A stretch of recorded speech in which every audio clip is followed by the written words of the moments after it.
A paz do Senhor a todos os nossos irmãos que acompanham o canal Teologia Assembleiana. Nós estamos com um tema muito interessante para hoje. Eu queria te convidar para juntos entendermos melhor o que significa ser cheio do Espírito Santo. Algumas pessoas têm dito que ser cheio do Espírito Santo não tem a ver com falar em línguas estranhas e ser batizado com o Espírito Santo no sentido de empoderamento do Espírito Santo através da ação de Cristo para realizar a obra da evangelização, como é o conceito do pentecostalismo clássico. Algumas pessoas têm dito por aí que ser cheio do Espírito Santo é apenas a pessoa ter o fruto do Espírito, a pessoa ter um caráter de Cristo, ter uma vida transformada. Será que ser cheio do Espírito Santo não tem um sentido também de empoderamento do Espírito para realizar a obra da evangelização e não tem como sinal o falar em línguas estranhas? Se você tem interesse por esse conteúdo, então fique aqui depois da vinheta, a gente volta com... Estamos aqui recheados de informações hoje e eu quero fazer esse vídeo aqui bem compacto pra gente. Eu tenho lamentado muito a forma como muitos pentecostais têm aderido conceitos reformados para construir uma teologia mista. É bem verdade que todas as teologias têm uma corrente por detrás, tem todo um pano de fundo, mas eu acredito que uma vez sendo assembleiano ou sendo pentecostal, nós precisamos primar pela nossa doutrina.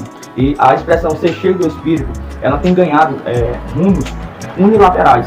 Nós precisamos entender o que realmente significa essa expressão à luz das Escrituras. Eu já começo aqui esse conteúdo dizendo para você que a expressão ser cheio do Espírito Santo não pode ser um conceito unilateral, ou seja, não pode ter apenas um sentido, pois ele tem pelo menos 3 sentidos dentro da Bíblia.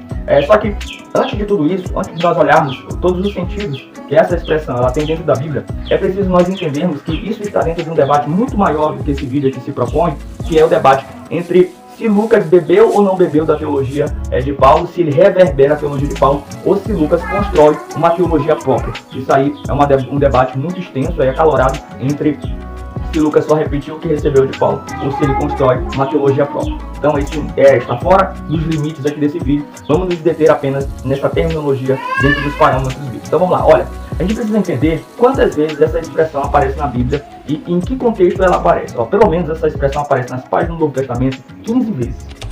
15 vezes a expressão ser cheio do Espírito. Dessas 15 vezes que essa expressão aparece, olha aqui, 14 vezes ela é mencionada por Lucas e apenas uma vez ela é mencionada por Paulo.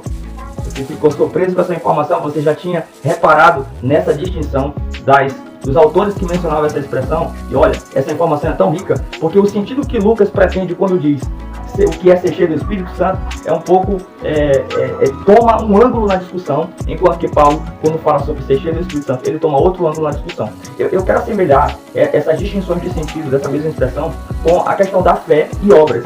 Paulo enfatiza, por exemplo, muito mais a relação do cristão com a fé e a salvação e minimiza um pouquinho a questão das obras, e Tiago já escreve a sua carta interligando a questão das obras e a fé. Inclusive o próprio Lutero, o grande reformador, rejeitou a carta de Tiago porque entendia que chocava com Paulo, mas na verdade são conceitos complementares. Quem tem fé deve também ter obras e vice-versa. Agora, o que nós precisamos entender é que o sentido que Lucas coloca aqui para a expressão ser cheio do Espírito é distinta do que o sentido que Paulo quer dizer com ser cheio do Espírito. Contudo, são conceitos complementares, tá bom? Então vamos lá. Das 14 vezes que a expressão ser cheio do Espírito aparece, ela sempre, em Lucas, sempre tem um sentido sobrenatural, sempre tem um sentido pneumático, de uma ação de empoderamento do Espírito Santo, de capacitação ou de algum fenômeno aí espiritual, tá bom? Essa expressão acontece em Lucas capítulo 1, versículo 15, Lucas capítulo 1, versículo 41, Lucas capítulo 1, versículo 67, Lucas capítulo 2, versículo 4, Lucas capítulo 4, versículo 1, aí começa em Atos capítulo 4, versículo 8, Atos capítulo 4, versículo 31, Atos capítulo 6, versículo 3, capítulo 6, versículo 5, Atos capítulo 7, versículo 55, Atos capítulo 9, versículo 17, Atos capítulo 11, versículo 24, Atos capítulo 13, versículo 9 e Atos capítulo 13, versículo 52. Todas essas são ocorrências da expressão ser cheio do Espírito Santo dentro dos escritos de Lucas, tanto no Evangelho de Lucas quanto no livro de Atos. E aparece apenas uma vez essa expressão mencionada por Paulo em Efésios 5:18, onde diz: não vos embriagueis com vinho, onde há contenda, mas enchei-vos do Espírito. Aqui eu termino e concluo o nosso vídeo.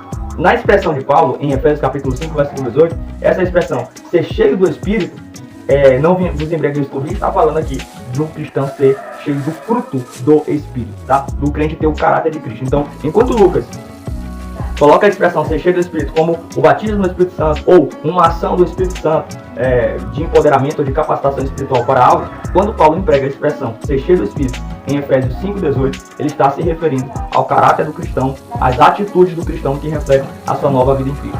Entendendo esses dois sentidos, precisamos entender o terceiro sentido dessa expressão para a gente concluir o nosso vídeo. Há duas distinções em ser cheio do Espírito Santo em Lucas Atos.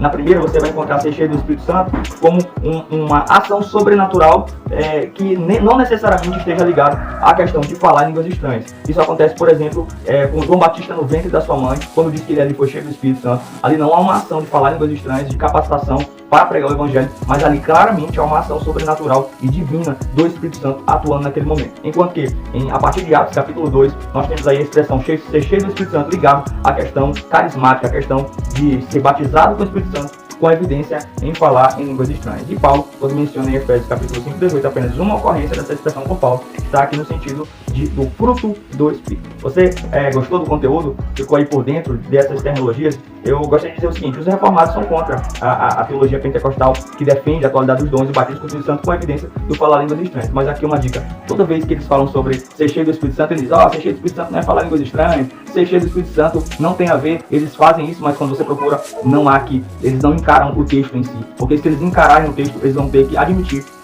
que Lucas utiliza assim essa expressão ser cheio do Espírito Santo como uma ação de batismo do Espírito Santo com evidência em falar em línguas estranhas. Você pentecostal tem que ficar por dentro disso para você defender a sua doutrina, que claro, respeitamos quem diverge de nós, mas entendemos ser uma doutrina puramente e essencialmente extraída das páginas seletas da Bíblia Sagrada, tá bom? Até o próximo encontro com mais conteúdos aqui, pentecostais, defendendo a nossa doutrina e refutando aí muitas colocações de outras visões teológicas. Grande abraço, até a próxima, em nome de Jesus.